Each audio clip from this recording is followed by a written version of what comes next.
आप देखुं input subsidy तो 800 टका देते कमे गत थर एथर जो 72 टका बढ़ुची ये कमिब बोली गोटे आशंका करा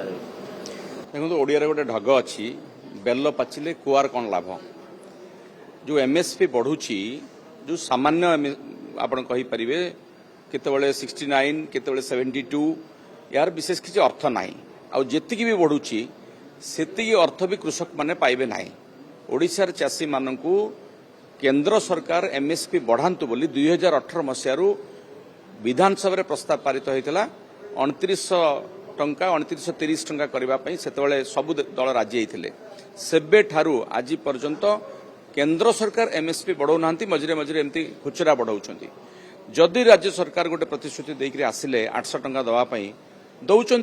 किंतु केते चाषी से लाभवान होती धान बिक्री कर पारना पंजीकरण हो पारुनी रबी धान बिक्री करने हजार हजार चाषी पंजीकरण करें से सुजोग वंचित करा जायछि। तेणु वर्तमान जो एमएसपी बढ़ला जोटा गत थर भी बढ़ीला 69 रुपीज से कौन चाषी को दिगला कि ताको पुणी 800 टंका काटिक रखीदे एबे जो बढ़ी ताकू भी देवे ना। तेणु ये गोटे प्रहसन एमएसपी जदि बढ़िबार अच्छी प्रकृत में जदि चाषी भल चाहते सरकार केंद्र सरकार एमएसपी 3100 टंका करंतु जहाँफल